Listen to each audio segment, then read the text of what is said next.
forcing time is to upset the timing of others, to make them hurry, to make them wait, to make them abandon their own pace, to distort their perception of time. By upsetting the timing of your opponent while you stay patient, you open up time for yourself, which is half the game.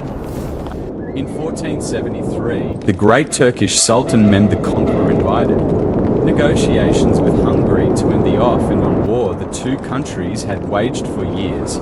When the Hungarian emissary arrived in Turkey to start the talks, Turkish officials humbly apologized. Mehmed had just left Istanbul, the capital, to battle his longtime foe, Uzun Hazen. But he urgently wanted peace with Hungary and had asked that the emissary join him at the front. When the emissary arrived at the site of the fighting, Mehmed had already left it, moving eastward in pursuit of his swift foe. This happened several times. Wherever the emissary stopped, the Turks lavished gifts and banquets on him in pleasurable but time-consuming ceremonies. Finally, Mehmed defeated Uzun and met with the emissary. Yet his terms for peace with Hungary were excessively harsh. After a few days, the negotiations ended and the usual stalemate remained in place. But this was fine with Mehmed.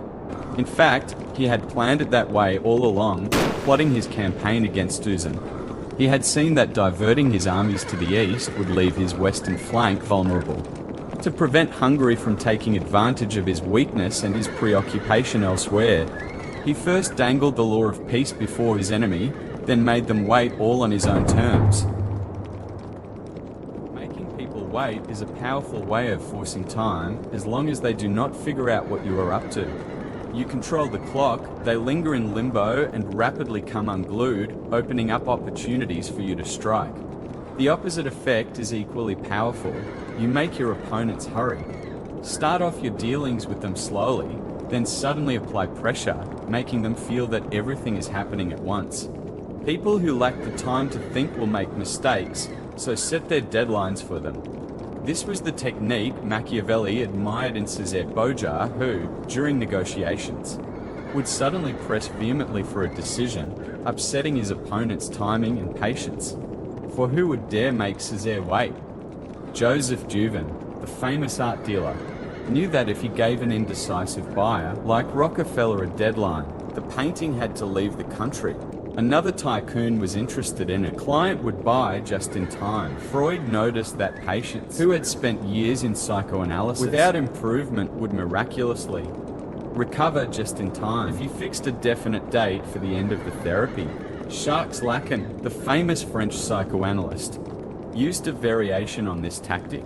He would sometimes end the customary session of therapy after only 10 minutes, without warning. After this happened several times, the patient would realize that he had better make maximum use of the time, rather than wasting much of the hour with a lot of talk that meant nothing. The deadline, then, is a powerful talk to close of the vistas of indecision and force people to make up their dumb minds, or get to the point. Never let them make you play on their excruciating terms. Never give them time. Magicians are experts in forcing time. Houdini could FDA and Regal free of handcuffs in minutes, but he would draw the escape out to an hour, making the audience sweat as time came to an apparent standstill. Magicians have always known that the best way to alter our perception of time is often to slow down the pace. Creating suspense brings time to a terrifying pause. The slower the magician's hands move, the easier it is to create the illusion of speed, making people think the rabbit has appeared instantaneously. The great 19th century magician Robert Houdin took explicit notice of this effect. The more slowly a story is told, he said, the shorter it seems. Going slower also makes what you are doing more interesting. The audience seals to your pace, becomes entranced. It is a state in which time wizards delightfully buy. You must practice such illusions, which share in the hypnotist's power to alter perceptions of time and time. You can play the game with the utmost artistry, waiting patiently for the right moment to act, potting your competitors of their form by messing with their timing. But it won't mean a thing unless you know how to finish. Do not be one of those people who look like paragons of patience, but are actually just afraid to bring things to a close. Patience is worthless unless combined with a willingness to fall ruthlessly on your opponent at the right moment. You can wait as long as necessary for the conclusion to come, but when it comes, it must come quickly.